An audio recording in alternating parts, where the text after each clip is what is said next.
Hey everyone, and welcome to another video. Today I want to talk about Dkystra's English dub, the story trailer, and along with the character themes. I want to start by talking about the story for Strive, primarily because I think it's the main thing I'm not that excited about when it comes to experiencing it, but I am happy that we are getting an ending to the Guilty Gear storyline, at least for Soul's portion. The reason I'm not really excited is because it's another movie, basically. Xrd and Rev both had movies that were around 4 to 5 hours of just cutscenes. Just like a lot of people will say, we play games to play them, not watch them. I understand it's a fighting game, and this may be an easier way to do this, but I feel like this is going to stop people from even touching story mode if we can just watch it on YouTube or something.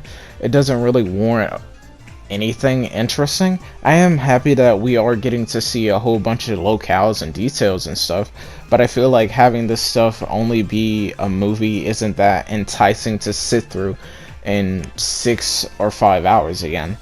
I think I'd be more happy with it if the pacing wasn't so bad in Sign and Rev, but maybe the pacing is actually really good here, who knows.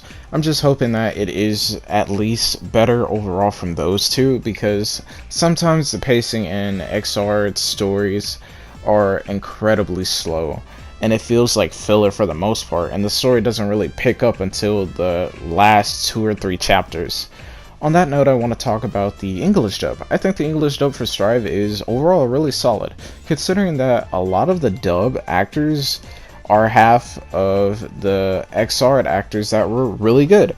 I'm really happy they got a bunch of Xrd actors back as well, with 3 of my 2 favorites returning for this game. Tara Platt, who voices Emilia in this game, also voiced her in Sign. She voices Edelgard in Fire Emblem Three Houses, and she's phenomenal there. She sounds pretty different compared to her Sign version, but I think it's pretty easy to get used to, and it fits her character very well. Matt Mercer returns to voice Zato, and he does a phenomenal job, just how he does in pretty much every single one of his roles. A lot of people are probably going to know him recently for Yusuke in Persona 5. I know him primarily from his portrayal of Leon in Resident Evil 6, and I think he does a really solid job there. I also want to give props to Tara and Matt for coming back to voice their characters, because I know they're probably going to be getting bigger roles, especially certain VAs like Yuri Lowenthal, who's always down to come back for most of his roles. Funny enough, he voiced Bedman in Sign, and he did a great job there. I just hope that not everybody's going to be like Troy Baker when it comes to not returning to characters. The only VA that actually surprised me was Amberly Connors, because she portrayed a terrible character on the god-forsaken show named Ruby, and she does a phenomenal job as Ino here. I'm so happy that she does a good job here, because I'd never heard any of her other acting gigs, and based off of Ruby, I thought she was really just a average actor. Also, props to Octopimp for getting a role in the game. I like that this game picked a bunch of B-list and C-list VAs instead of big-name budget VAs. I think that's one of the strongest things that Arceus has usually been able to do, is give a lot of smaller VAs chance to show their talent, and I'm happy they're continuing this trend with Guilty Gear.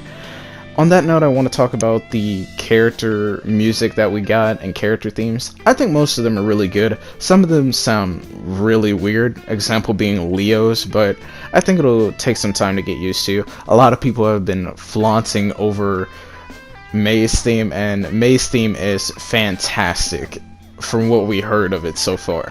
But personally, I cannot wait to hear Kai's. I actually am really excited to hear his, but who knows, and hopefully we'll be able to turn on Xrd music, because I have a bunch of tracks that I like, especially Break a Spell, which I hope does make some kind of return here, but who knows.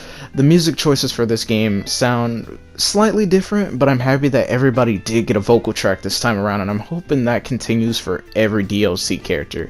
On that note, I'm still excited about Strive, obviously, but I'm just happy that they are deciding to change things up.